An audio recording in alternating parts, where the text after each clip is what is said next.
Hello and welcome. I'm Molly Gambhir and you are watching the WION Education Summit. In March this year, schools in almost all parts of the world were forced to close their doors due to the COVID-19 pandemic. The academic calendar has been severely disrupted, impacting the learning of nearly 1.6 billion students in more than 190 countries. That is the scale of the crisis that we are dealing with. Despite online education, millions of children have been left without formal access to learning. While some countries have cautiously reopened schools, most do not plan to resume in-person classes until 2021. So the big question, when should schools reopen? Is it safe for children to return to classrooms? To discuss this and more, I have with me a very special panel. Dr. Monica Gandhi, infectious disease specialist, educationist Lata Vaidyanathan, K. Srinath Reddy, President, Public Health Foundation of India, and parent coach Neha Vahi. Also joining Neha is her daughter Saisha. Thanks very much, all of you, for making time. Let me bring in Saisha first. She is in class 7. And like students in almost every part of the world, has been away from school for months. Hi, Saisha. It's great to have you here with us. How are you doing? I'm great, thank you. Great. It's been far too long, Saisha, since you met your friends, your teachers. Are you itching to go back? What do you miss the most about attending school?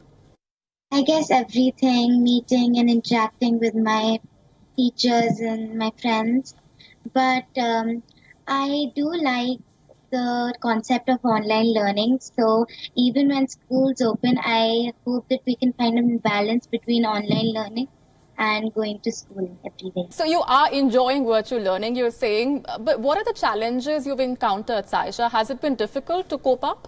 Sometimes because of the power cuts, internet can be really unpredictable. Thanks very much, Saisha, for joining us. That, of course, is one of the aspects of what we are dealing with here.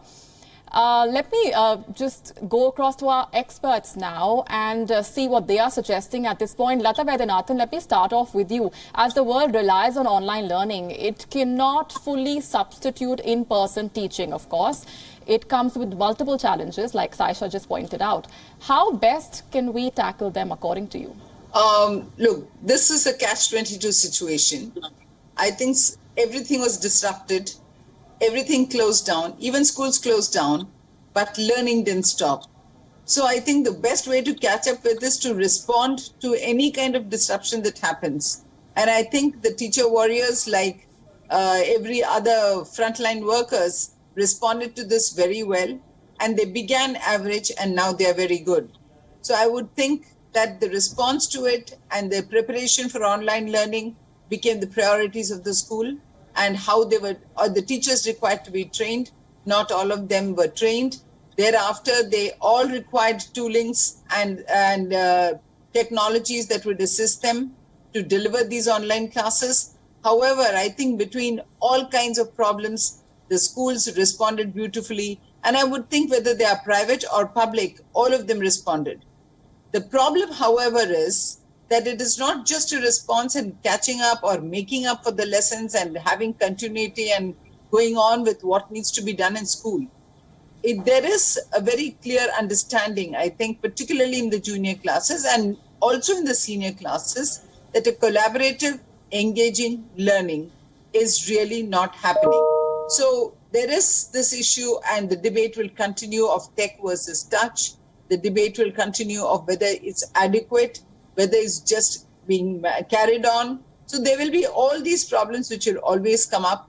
But I think given the circumstances, the responses which the teachers have and the schools have shown very responsibly in order to engage their children in the process of an ongoing learning, irrespective of the subject, including the practical work sometimes that's required, all of them have been bang on place.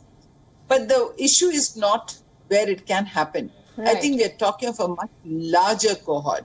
There are students, and I understand from some of the statistics that almost 15% of the children are not even traceable who are in schools, let alone dropouts. let alone senior children, because in their own respective small shops and small kind of work that they do, their own workers haven't come. So these senior children from class 9, 10, 11 and 12 have pitched in, whether they are small eateries, whether they are small mechanic shops or whatever, and in the process have lost out on the school, even if an online teaching was going on.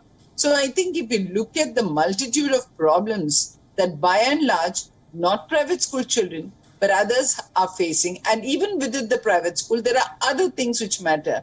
For example, depending upon the geographies, depending upon the connectivities, depending upon, I'm talking of internet connectivity, power breakdown, all the technical support that needs to be there in order that this has to go on seamlessly. That is not a romantic scenario.